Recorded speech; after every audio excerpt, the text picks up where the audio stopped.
Every 4 years, something strange happens. Offices go quiet. Strangers hug in bars. Grown adults scream at television screens as if the players can actually hear them. And somewhere in the middle of all this chaos sits you. Not nervous, not excited, maybe not even interested. Everyone around you is yelling, "We have to win tonight!" And you're thinking, who is we? You didn't train. You're not on the pitch. You missed 0 tactical meetings. But here's the really interesting part. It's not you who needs explaining.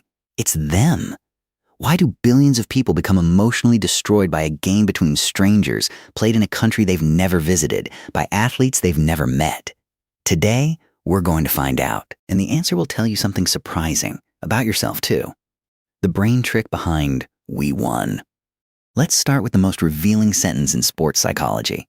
After a win, fans say, "We won." After a loss, the same fans say, "They played badly." Notice anything? The team is "we" when things go well, and suddenly becomes "they" the moment it falls apart. This isn't hypocrisy. It has a scientific name: burgeoning. Basking in reflected glory. In 1976, social psychologist Robert Cialdini ran a now famous study. He noticed that university students wore their school's logo more after the football team won than after it lost. These students hadn't played. Some hadn't even watched. But the closeness to victory was enough. A little of that glory bounced off the team and landed on them. This is not a rare quirk. This is how human brains are wired. We use group membership to manage our self-esteem. When the group wins, we feel better about ourselves. When the group loses, we quietly distance ourselves. They played badly to protect our ego. The football team becomes a mirror. And the crazy part? You don't need to know a single player's name for this to work. The emotion is not about football. It's about belonging. Why your brain joins team it didn't choose. Humans are group animals. We have been since the beginning. In ancient times, your survival literally depended on your tribe. Being excluded from the group meant danger. Belonging meant protection. That instinct never left us, but the form it takes has completely changed. Today, belonging doesn't require a tribe, a village, or a clan. You can satisfy that ancient craving by buying a jersey. Social identity theory, developed by psychologist Henri Tajfel, explains it like this. We don't just have a personal identity. We have a social identity, a collection of groups we belong to. Our nation, our team, our community, our music taste, our political beliefs. And here's the key. When those groups succeed, we feel like we've succeeded. When they fail, we feel the loss personally. This is why someone who knows nothing about football can still feel genuine pride when their national team scores. They're not reacting to the game. They're reacting to the identity signal. The flag on the jersey isn't just fabric. It says, "This is who I am. This is my people." And the World Cup is uniquely powerful because it activates the strongest identity most people carry: nationality. Club football is optional. You choose your club. But your country?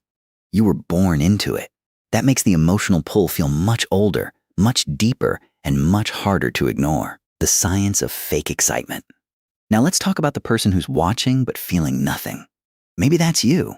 And if so, here's what psychology actually says about that. Not caring about the World Cup does not mean you lack emotion. It does not mean you're cold or antisocial or broken. It means this specific identity signal doesn't fire for you. Think of it like a radio signal. The World Cup is broadcasting on a very specific frequency. Billions of people are tuned in. But if your internal receiver isn't set to that channel, you won't pick up the signal. Not because there's something wrong with your receiver, but because your receiver is tuned elsewhere. Research consistently shows the stronger your identification with a group, the stronger the emotional impact of that group's results. If the national team never really grabbed you, culturally, emotionally, personally, then their results simply won't grab you either. And pretending to be excited because everyone else is? That's not connection. That's performance. Research on social emotion shows that forced enthusiasm is exhausting. You can mimic the body language of belonging, the cheers, the gasps, the groans. But without genuine identity investment, it just drains you. Real fans feel energized by the match.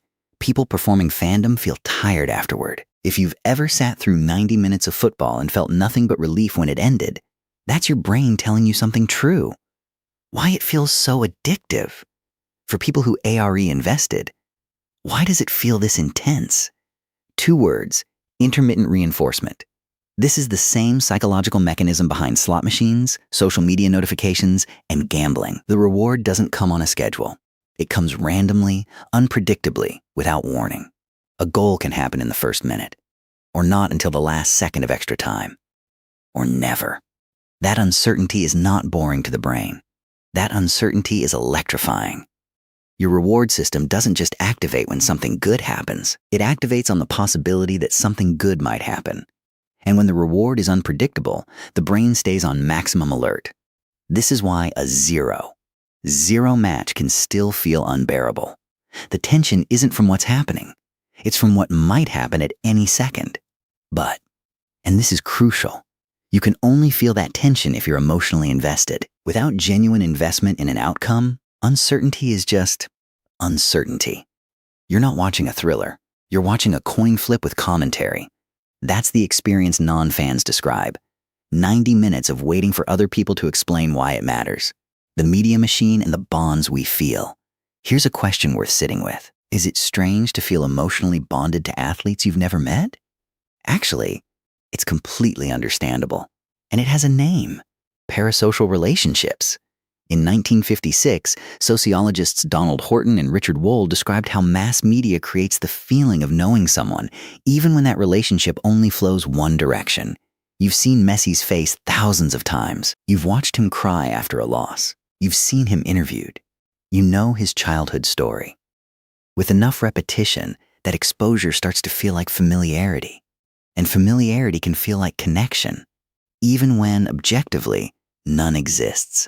Modern media makes this stronger than ever. Live coverage, social media, behind-the-scenes footage, athlete vlogs, highlight reels available 24 hours a day. The World Cup doesn't just broadcast football. It broadcasts personalities, stories, and drama. And we are deeply wired to care about stories. The bond feels real. But it only travels one way. This doesn't make it fake or worthless. It explains why people who know nothing about football can still sit down during a World Cup final and become genuinely nervous. They're not watching the sport. They're watching a story they've been told for weeks about heroes, underdogs, and the possibility of something extraordinary. What this all means for you. So let's bring it all together. The World Cup is not just a football tournament. It is a temporary identity festival. It works by offering people belonging, ritual, shared emotion, and a reason to feel connected to something larger than themselves. For billions of people, it works perfectly. And that's not shallow or irrational. It's deeply human. But if it doesn't work for you, that's not a malfunction. It means that particular identity offer didn't land.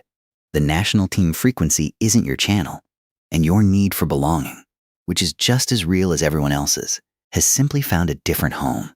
Maybe it's a niche community, a creative world, a shared idea, a project, a subculture, a set of ideas that makes you light up in a way that football never has. The psychological need behind fan behavior. The need to belong, to be part of something, to feel the rush of shared experience. That need is universal. The World Cup is just one way to fill it. If you found yours already, you're not missing anything. You've already got the thing that fandom, at its best, is supposed to give you. And that is enough. If this video made something click for you, the subscribe button is right there.